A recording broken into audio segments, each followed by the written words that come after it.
Alléluia. C'est des choses que je ne peux pas bien me rappeler parce que dans la condition dans laquelle j'étais en train de perdre même, comment je peux dire, ma capacité de raisonner, de comprendre exactement. Mais je savais, peut-être que le Seigneur a permis que j'entende ça, qu'on est en train de la perdre. On est en train de la perdre. Dépêchez-vous. Dépêche-toi avec l'ambulance. Il disait au chauffeur, dépêche-toi qu'on est en train de la perdre.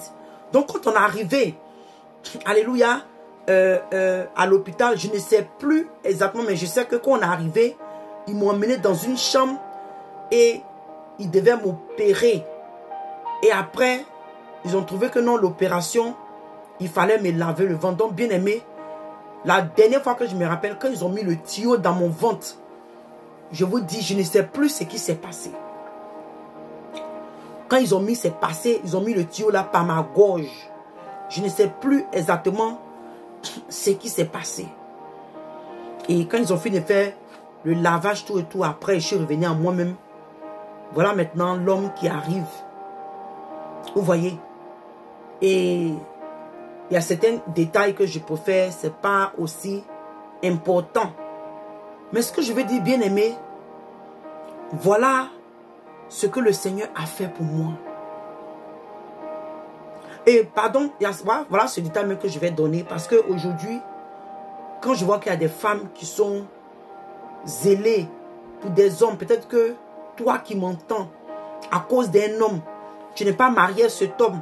Cet homme te trompe. Peut-être que tu te dis chrétienne, mais tu as un copain et il te trompe.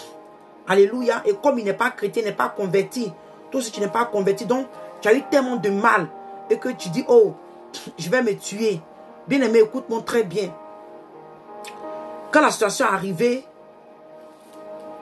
parce que, comment est-ce qu'il est arrivé à l'hôpital? Je crois qu'il a appelé sa petite soeur.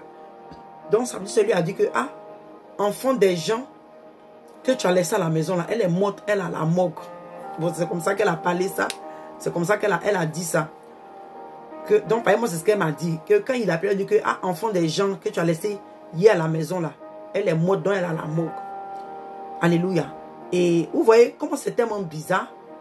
Lui-même, après, il m'a dit que ce qui a fait qu'il a appelé sa petite soeur sur le lit de la fornication, il a fait un rêve et il y avait un corbier avec un cercueil. Et je crois qu'il a vu des gens d'Atlanta, peut-être des gens qu'il connaissait, mais moi, il ne m'a pas vu. Donc, il a eu peur. Il se demandait qu'est-ce que c'était. Vous voyez, vous pouvez être dans un groupe, c'est-à-dire que dans un milieu, et puis tu vois qu'il y a un cercueil, tu vois les gens, mais la personne même que peut-être tu pouvais voir, tu ne la vois pas, qui était moi, qui était sa copine en ce temps. Donc ça l'a fait un peu peur. Donc il dit que c'est comme ça qu'il a appelé sa soeur. Donc c'est comme ça que sa soeur lui a dit que enfant des gens que tu as laissé là, à la maison là, elle est morte qu'elle a la morgue. Donc c'est comme ça que je crois, bon peut-être qu'après elle a rectifié. Et c'est comme ça qu'il est venu me trouver à l'hôpital. Mais bien aimé, ce que je vais sauter certains détails. Ce que je veux te faire comprendre, bien aimé, est que l'homme pour qui je voulais ôter la vie que le Seigneur m'a donné, cette vie qui est précieuse, cette vie précieuse, bien aimé, il m'a emmené chez une tante là, alléluia, pour ne pas que je reste seul. Quand ils m'ont retiré de l'hôpital, bien aimé, et je me rappelle même à l'hôpital, avant de me laisser partir, on voulait me donner des comprimés, on voulait d'abord me garder dans un centre, des gens qui ont commis le suicide. Pour eux, peut-être que l'idée allait me revenir, tout ça. Je lui ai dit non, que je ne vais pas le faire. C'est une erreur, je ne vais plus refaire. Donc Dieu merci, parce que souvent, on ne t'écoute même pas, on te met des injections, et c'est comme ça que souvent des gens même deviennent plus fous. Alléluia. Donc, Dieu merci, ils m'ont relâché, et mon copain m'a pris. Ce même jour-là, il m'a amené chez une tante là. Je suis resté là peut-être combien de jours. Et bien aimé, cet homme pour qui j'ai pris les comprimés pour ôter ma vie, il était en train de danser en boîte. Il est allé en boîte. Une fille a failli se tuer à cause de toi. Ce jour, il a pris ses amis, tout. Ils sont allés en boîte. Mais bien aimé, j'ai voulu te donner ce petit détail pour te dire que la seule personne en qui nous devons mettre notre confiance, c'est le Seigneur Jésus. La seule personne pour qui nous pouvons prendre des risques, c'est le Seigneur Jésus-Christ de Nazareth. Bien-aimé, je ne sais pas qu'est-ce que tu traverses. Toi qui tombes sur cette vidéo, peut-être que le diable est en train de te parler. Tue-toi, tu n'as plus personne. Jésus même ne t'aime plus. Cette vie chrétienne, là, ce n'est plus la peine. Regarde tes problèmes, te submergent. Ton mari te maltraite. Tes beaux-parents t'ont rejeté. Tes amis, tes frères. Peut-être que tu donnes ta vie au Seigneur. Ta famille t'a rejeté, bien-aimé. Le diable va vouloir te faire voir des choses, va vouloir te faire comprendre des choses pour te dire d'ôter ta vie. Bien-aimé, il n'y a pas trop longtemps, j'ai appris quelque part un pasteur qui a ôté sa vie. Parce que moi, c'est des choses que je me dis, bon, chrétien, se tuer, bien-aimé, je trouvais ça un peu bizarre. Je ne croyais pas que ça pouvait arriver. Mais quand j'ai entendu ça, bien-aimé, j'étais choqué.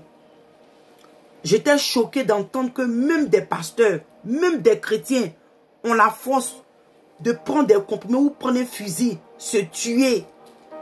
Tout ça à cause de quoi? Donner nos oreilles au diable. Alléluia, donner nos oreilles au diable. Bien-aimé, je viens ici, je vais donner quelques passages. Alléluia. Je vais donner quelques passages pour encourager quelqu'un.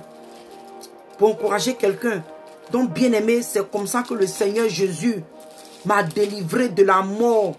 Bien-aimé, moi-même, j'avais pris la décision d'ôter ma vie à cause de la vie de fornication, à cause de l'impudicité, à cause d'une vie qui ne glorifiait pas Dieu.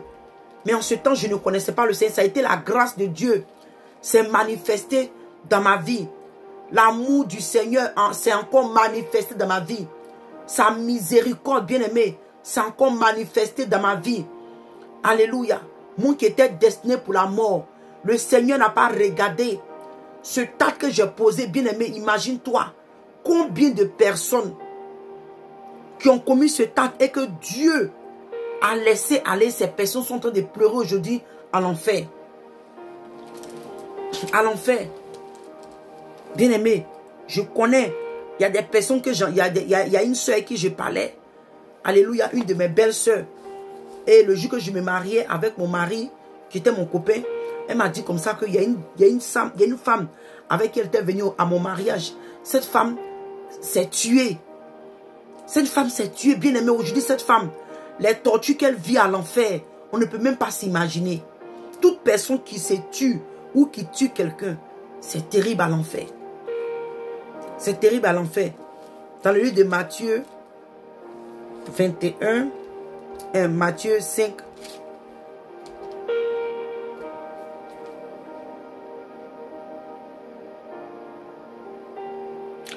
Il dit que vous avez entendu qu'il a été dit aux anciens, tu ne tueras point. Celui qui tuera mérite d'être puni par le juge. Bien-aimé, les juges dont la Bible parle aujourd'hui à notre temps, c'est quoi? Qui est le juge? Même aujourd'hui, même quand tu vas tuer physiquement, tu seras emprisonné. Quiconque tue, tu vas aller en prison.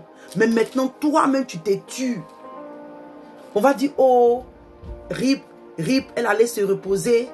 Ou il y a des gens qui commettent le suicide et on pense que ces personnes sont sauvées. Bien aimé, c'est faux. C'est faux. Tu te tues, c'est l'enfer. C'est l'enfer. Vous voyez? Donc il dit que si tu tues, tu mérites d'être, alléluia, d'être puni par les juges. Donc non seulement sur la terre ici, tu vas être emprisonné si tu as tué quelqu'un. En plus forte raison, bien aimé, la vie que le Seigneur t'a donnée, qu'est-ce que le diable peut te proposer? Quel mal que tu ne peux pas supporter, bien aimé? Quelle souffrance? Quelle souffrance, bien aimé? Moi, j'ai eu la grâce de Dieu pour éviter cette mort. Mais imagine-toi, combien de personnes qui n'ont pas évité, qui n'ont pas échappé cette mort, aujourd'hui qui sont en train de pleurer à l'enfer. Donc, quelqu'un qui commet un crime, quelqu'un qui tue, si tu t'es tué, sur la terre, on ne pourra pas te condamner parce que tu es mort. Mais quand tes yeux, dès que tu ouvres tes yeux, tu tombes directement à l'enfer. Le salaire de ce péché-là, c'est l'enfer direct. C'est l'enfer direct.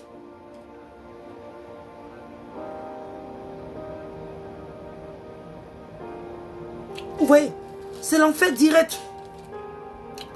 On va dans le livre d'Exode. Je donne quelques versets, alléluia, pour exhorter quelqu'un, pour t'exhorter par rapport à ce que la Bible dit. Bien-aimé, dans le livre d'Exode, Exode 21.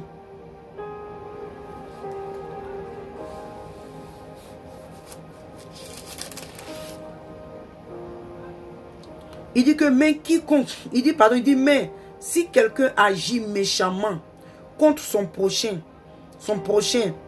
en employant la ruse pour le tuer, tu lui arracheras même de mon autel pour le faire mourir. Bien-aimé, donc quel que soit tu as tué, ou tu as tué quelqu'un, ou tu t'es tué. Bien-aimé, tu seras retiré de la présence de Dieu. Tu seras privé de la présence de Dieu. Si tu commets le suicide, que tu ôtes ta vie, bien-aimé, tu seras privé de la gloire de Dieu. Tu seras privé du royaume des cieux, bien-aimé. Bien-aimé, quelles que soient les épreuves, je viens ici pour t'encourager. Moi, je ne peux pas te dire. C'est vrai que ce jour-là, je savais que la présence, un ange de Dieu était là. Je savais que la présence de Dieu était là parce que tout ce qui s'est passé, c'est au début, c'est qui te dit que c'était comme le Seigneur est en train de lutter mon âme avec le diable. Ce jour-là, Dieu était là pour moi. C'est pourquoi le Seigneur m'a retiré de la mort. Mais est-ce qu'on peut savoir? Est-ce qu'on peut connaître? Je veux dire pour quelqu'un d'autre. Il y a des gens qui ont commis ce genre de situation, qui sont partis aujourd'hui. Et bien aimé, ne pense pas que non, comme la personne a tellement souffert, elle a tellement souffert, il a tellement souffert, il a été tellement maltraité. Bien aimé, quiconque, tu ôtes la vie de quelqu'un, ou tu ôtes cette vie, parce que le souffle que tu as en toi, ce n'est pas toi tu n'as pas le droit sur ce souffle. Excusez-moi. Tu n'as pas le droit. Ce souffle que Dieu a mis en toi ne t'appartient pas. Donc toi, tu prends la décision d'aller ôter ce souffle. Le Seigneur va te faire payer pour cela. Parce que tu lui appartiens. Et ce souffle qu'il a soufflé en toi lui appartient. Vous voyez? Donc il dit que tu lui arracheras même de mon autel pour le faire mourir. Ou de l'autel, on peut planter par la gloire de Dieu, la présence de Dieu. La présence de Dieu, tu commets le suicide, tu te tues. Bien-aimé, quelles que soient les épreuves, même si on te pousse à bout, cela ne doit pas t'emmener à ôter ta vie, quelle que soit la persécution, quel que soit ce que le diable va te faire, quel que soit ce que les gens seront poussés par l'ennemi de te faire, bien-aimé. Il ne faudrait pas arriver à ce temps-là de décider même de t'ôter la vie. Parce que tu seras privé de la présence de Dieu, de la gloire de Dieu et tu vas finir en enfer. N'écoute pas les gens qui ont te dit, oh non, elle s'est tuée parce qu'elle ne pouvait plus, elle a trop souffert, elle va laisser reposer. C'est faux. Toutefois, ou si tu as entendu que quelqu'un s'est suicidé, bien-aimé, tu ne peux plus prier pour cette âme. Mais cela doit t'apprendre une leçon parce que cette personne est en train de pleurer à l'enfer. Où je te parle en ce moment, toute personne qui a commis des suicides est en train de pleurer à l'enfer. Toute personne qui a commis un suicide est en train de pleurer à l'enfer, en train de gémir à l'enfer.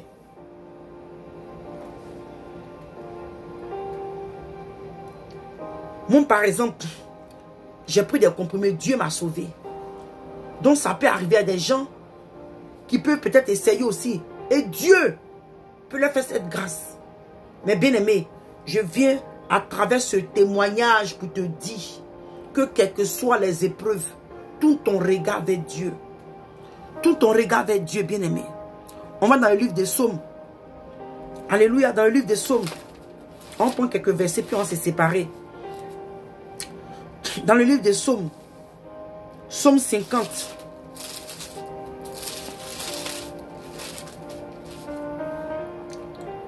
Psaume 50. Verset 15. Il dit, et invoque-moi au jour de la détresse, je te délivrerai et tu me glorifieras. Alléluia. Alléluia. Il dit, et invoque-moi au jour de la détresse, je te délivrerai et tu me glorifieras. Bien-aimé, c'est ce que je suis en train de faire. Ce jour-là, c'est vrai que je n'ai pas invoqué Jésus. Mais j'ai appelé cette femme, c'était une manière d'invoquer Dieu. Parce que j'ai donné l'opportunité à Dieu d'agir dans ma vie en appelant Estelle. Et de là, le Seigneur a fait le reste. Et aujourd'hui, je suis devant toi à travers ce témoignage en train de glorifier le nom de Jésus.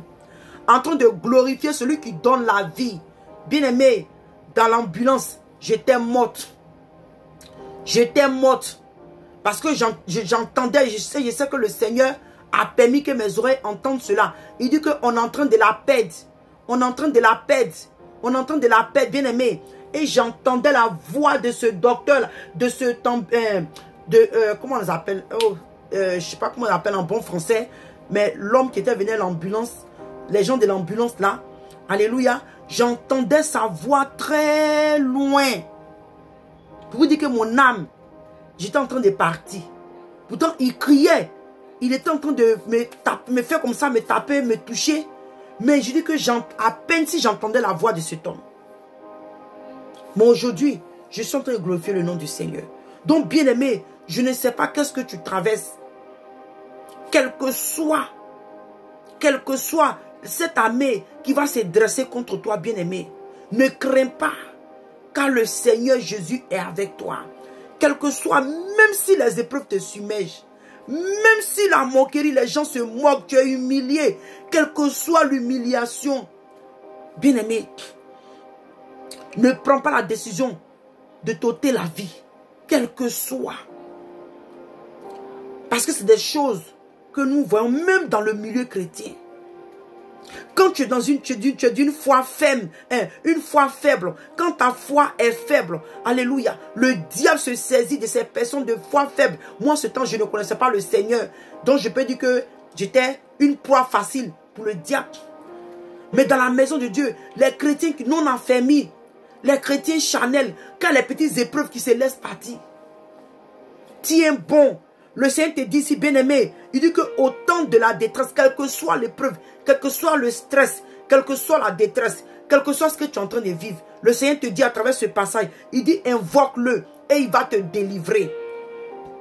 Et quand il va te délivrer, tu vas le glorifier. Alléluia. Tu vas le glorifier.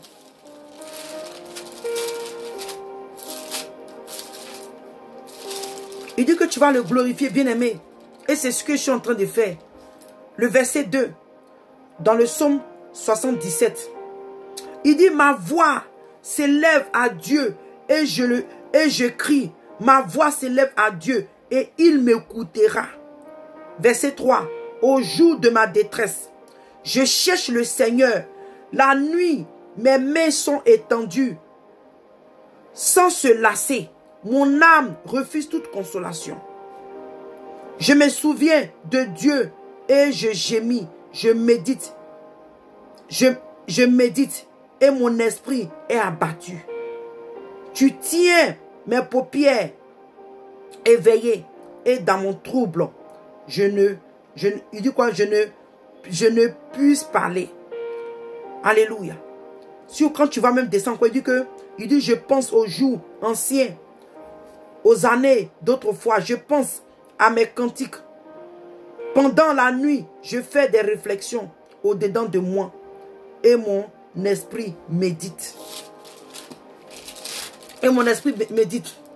Bien-aimé, mais où je veux que toi et moi, Bien-aimé, on est en train de voir quelqu'un qui est abattu. Il cherche Dieu. Et tout ce qu'il a dit, il pense, c'est vrai. Il pense aux jours anciens. Il se souvient de Dieu. Et il gémit, cherche Dieu. Cherche le Seigneur, crie à Dieu. Ne laisse pas ce jour-là, le diable est ton meilleur ami. Parce que moi, ce jour-là, Satan était mon meilleur ami. Satan m'a conseillé, bien-aimé, et j'ai cédé au conseil du diable. Ça a été la grâce de Dieu. Le Seigneur m'a délivré. Le Seigneur m'a délivré, bien-aimé. Il dit, la personne qui a écrit ce psaume-là était en train de dire. Il dit qu'il a élevé sa voix il a élevé sa voix à Dieu. Et il dit que Dieu va l'écouter, bien-aimé. Dans ta détresse, tu élèves ta voix vers le Seigneur. Le Seigneur va t'écouter. Je ne sais pas quelle détresse dans laquelle tu es en ce moment. Quel stress, quelle oppression, quel stress qui te fatigue, bien-aimé. Le Seigneur Jésus-Christ de Nazareth est à l'écoute. Il t'écoute. Tout ce qu'il te demande de l'invoquer. Invoque-le. Invoque-le. Il est juste à côté de toi. Bien-aimé, le Seigneur t'aime. La parole de Dieu nous dit que Dieu a tant aimé le monde et qu'il a donné son Fils unique Jésus, afin que quiconque croit ne périsse pas, mais qu'il ait la vie éternelle, bien-aimé. Quand même tu vas sembler que tout le monde t'a abandonné, bien-aimé, souviens-toi qu'il y a un homme qui t'aime. Il y a un Dieu qui t'aime. Quand je dis homme, je parle de Jésus homme. Mais le Seigneur Jésus-Christ de Nazareth, le Dieu vivant, l'Éternel des armées, lui qui a pris le corps humain, venu mourir sur la croix pour toi. N'oublie pas que ce Dieu-là, il t'aime. Il est assis sur son trône. Et il est attentif à ta vie. Il est attentif à ta voix. Tout ce que tu dis, tout ce que tu fais, tout ce que tu penses, ce Dieu-là, il est là, il t'écoute. Il t'observe. Il te regarde et il t'observe. Ne laisse pas le diable te faire croire que Dieu ne t'aime pas. Bien-aimé, j'ai été victime. J'ai cru que Dieu ne m'aime pas. Personne ne m'aimait. J'ai cédé au conseil du diable. Mais Jésus, dans son amour, il m'a délivré du filet de la mort. Il m'a délivré du filet de la mort. Là où les filets de la mort m'avaient envahi, m'avaient pris au piège. Là où la mort même m'avait environné. Là où même j'étais pris au piège de la mort. Comme le livre de Psaumes le dit. Mes pieds étaient enlacés dans le filet de la mort. La mort m'avait pris en piège. J'étais enchaîné par les filets de la mort. J'étais enchaîné par les chaînes de la mort. J'étais en train d'aller pour l'enfer. Mais le Seigneur Jésus, dans son amour, sa lumière a brillé dans ma vie. Et le Seigneur m'a ramené en vie. M'a ramené en vie. Le psaume 91, verset 15. Il dit, il m'invoquera et je lui répondrai. Et je serai avec lui dans la détresse. Et je le délivrerai et je le glorifierai. Bien-aimé, le Seigneur dit qu'il va te délivrer. Il va te délivrer et il va te glorifier, bien-aimé. Il va te lever. Où les gens, où le diable avait pensé que ta vie était finie, où les gens avaient pensé que ta vie était finie, le Seigneur va se manifester puissamment. Aujourd'hui, quand le diable pensait que ce jour, le diable a tout essayé pour monter la vie, bien-aimée. C'est après cela que j'ai compris l'amour de Dieu dans ma vie. C'est après cela que j'ai compris combien de fois mon âme était dans un combat. Ma vie, c'est que le diable et le Seigneur étaient en combat sur mon âme. C'est après ce temps, aujourd'hui, je réalise. Parce que quand j'imagine combien de fois j'ai échappé la mort. Combien de fois j'ai échappé la mort. Vous voyez. Donc il dit qu'il m'invoquera. Je lui répondrai. Donc le Seigneur dit que si tu l'invoques, bien-aimé, quelles que soient les épreuves, invoque Dieu, il va te répondre. Ne prête pas tes oreilles. Ne donne pas tes oreilles aux démons. Ne donne pas tes oreilles aux esprits méchants. L'esprit de suicide. Ce démon de suicide qui possède les gens. Il va te dire que oui, tout ça va aller. Tue-toi puis la douleur passer. C'est faux, bien-aimé. C'est un démon. C'est un esprit. Ne prête pas tes oreilles. Au contraire. Crie à Dieu. Pleure. Si tu veux pleurer, crie, invoque le Seigneur dans ta détresse. Il va te répondre. Il va te répondre. Et le Seigneur va te glorifier, comme il a dit dans le livre de 91. il va se manifester dans ta vie. Alléluia. Dans le livre encore de 107. Alléluia. Bien-aimé, je donne au moins ces versets-là pour que tu choses. Le verset de Psaume 107. Alléluia. Il dit que dans la détresse, 107 verset 6, dans la détresse, il crie à l'Éternel et il les délivra de leurs angoisses. Alléluia. Et il dit qu'il les conduisit par le droit chemin pour qu'ils arrivent dans une ville habitable. Bien-aimé, quand tu vas crier à Dieu, le Seigneur va se révéler à toi. Il va te délivrer et il va t'amener dans une ville habitable. C'est-à-dire qu'il va restaurer ta vie. Il va recadrer ta vie. Il va réécrire ton histoire. Il va te repositionner, bien-aimé. Car Jésus t'aime, bien-aimé. Là où je te parle en ce moment, bien-aimé, toi qui vas écouter ce direct en ce moment, toi-même qui traverses les moments difficiles, le Seigneur te dit à travers ce message, à travers ce témoignage, qu'il t'aime. Il a les regards sur toi. Ton prix, ton âme a un prix à ses yeux. Ton âme est important à ses yeux. Car il a payé le prix à la croix de Golgotha pour toi. Il a été flagellé pour toi. Il a porté les clous pour toi. Il a souffert pour toi. Il a été humilié pour toi. Il a été craché dessus pour toi. Il dit qu'il tend sa main de salut, sa main de délivrance. Il est là pour toi. Il est là pour toi, bien-aimé. Alléluia. Il est là pour toi. Et il dit dans le verset 3, il dit que dans leur détresse, il crient à l'Éternel et il les délivra de leurs angoisses. Comme on avait lu ici. Je vais prendre 2 ou 3 versets d'encouragement et puis on va se séparer. Alléluia. Dans le livre, alléluia, de Jean.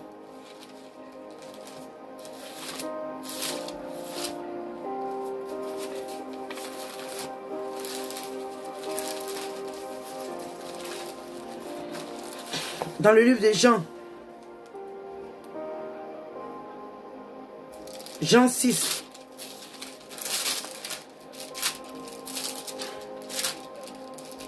Jean 6. 35. Il dit, Jésus leur dit, je suis le pain de vie. Celui qui vient à moi n'aura jamais faim. Et celui qui croit en moi n'aura jamais soif. Alléluia. Bien-aimé, le Seigneur te dit, à travers ce témoin, il dit, à travers ce passage, qu'il est le pain de vie. Celui qui vient à lui n'aura jamais faim. Si tu tournes ton regard vers Dieu, tu n'auras jamais faim. Alléluia. Cette faim dont il est en train de parler, tu n'auras pas encore allé avoir soif d'autre chose que le Seigneur Jésus. Si tu donnes ta vie au Seigneur, alléluia, tu acceptes le Seigneur, tu l'acceptes dans ta vie comme Seigneur et Sauveur personnel. Tu acceptes Jésus. Il va étrancher cette soif, cette faim. Tu n'auras plus besoin d'un autre Dieu. Tu n'auras plus besoin d'autre chose, bien-aimé. Les choses de ce monde, même les problèmes qui t'étouffaient. Alléluia. Le Seigneur te va donner cette force que tu vas dominer ces problèmes. Tu vas les dominer, alléluia. Tu vas les dominer. Tu vas les dominer. Et dans le verset 51, il dit que je suis le pain vivant qui est descendu du ciel. Si quelqu'un mange de ce pain, il vivra éternellement. Et le pain que je lui donnerai, c'est ma chair, que je donnerai pour la vie du monde. Quand il parle de la vie du monde, il parle de l'humanité. Donc quiconque accepte Jésus et de manger ce pain qui est sa parole, de la pratiquer, d'obéir, de le suivre. Toi qui vas manger le pain de vie, toi qui vas accepter Jésus, bien-aimé, en ce moment, tu es stressé, tu es dépressé. Il y a des situations qui t'éprouvent, tu es éprouvé. Il dit, si tu l'acceptes, lui Jésus, lui qui est le pain vivant, descendu du ciel, Jésus de Nazareth, il dit que si tu l'acceptes, l'accepter, c'est comme, on peut dire que tu l'as mangé. Tu as mangé ce pain, tu l'acceptes. Tu l'acceptes dans ta vie, tu ouvres la porte, il rentre dans ta vie. Tu pratiques sa parole, tu obéis. Tu le laisses te guider. Tu te remets entre ses mains. Tu le laisses te guider, bien-aimé. Il dit que tu vivras tu vivras éternellement. Au lieu d'aller finir à l'enfer, tu vas vivre au paradis avec le Seigneur. Car il est le pain de vie. Celui qui a accepté Jésus a accepté la vie. Celui qui pratique la parole du Seigneur Jésus. Celui qui obéit à ses commandements. Celui qui se sanctifie corps et âme et esprit. Celui qui se détourne du mal, des choses de ce monde. Et que tu acceptes seulement Jésus. Il dit que tu vas vivre éternellement. Tu vas vivre éternellement, bien-aimé.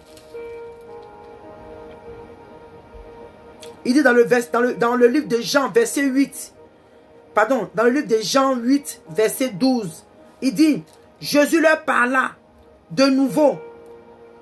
Il dit, je suis la lumière du monde. Celui qui me suit ne marchera pas dans les ténèbres, mais il aura la lumière de la vie.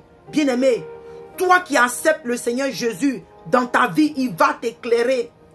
Quand bien même que les problèmes vont surgir, quand bien même que le diable va vouloir te mettre les choses dans la tête pour t'emmener à vouloir te tuer ou t'ôter ta vie ou même commettre des choses graves.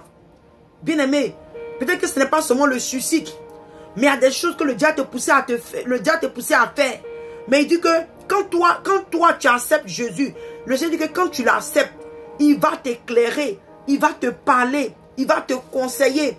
Alléluia, il va te diriger. Il devient ton maître, il devient ton guide. Il devient ton guide. Et il dit que tu ne marcheras plus dans les ténèbres, mais tu vas marcher dans la lumière. Parce que le Seigneur est lumière. Sa parole est lumière. Les ordonnances de Dieu sont lumière. Sa parole, ses conseils. Alléluia, ses idées, ses ordonnances, ses lois. Sa parole, tout ce que le Seigneur donne ne peut point t'emmener dans les ténèbres. Au contraire, sa parole t'éclaire. Elle t'éclaire, bien-aimé. Elle t'éclaire. Tu vas marcher dans la victoire. Quand bien tu es en train de marcher, qu'il y a un danger, à cause de ce que tu es avec lui et que lui, la lumière va t'éclairer, bien-aimé, tu verras le danger et tu ne marcheras pas dans le danger. Il va t'emmener à éviter, à contourner les dangers. Il va t'emmener à contourner le problème où le diable va t'emmener pour dire, oh, tue-toi, prends des comprimés, fais ça, tire une balle dans ta tête. Quand tu acceptes le Seigneur, quand même les problèmes arrivent, bien-aimé, jusqu'à aujourd'hui, je vous dis, bien-aimé, je suis délivré. Je suis délivré, bien-aimé. Aujourd'hui, même quand je prie, quand je me rappelle de ça, je pleure. Combien de fois j'ai été méchante. J'ai voulu m'ôter la vie. Et bien-aimé, quand je vois même le danger, comment je peux appeler ça même? L'enfer, c'est plus qu'un danger. Quand je vois même le feu dans lequel le Seigneur m'a délivré, il m'a épargné, bien-aimé. Je pleure d'amour et il y a des moments quand je fais mes prières,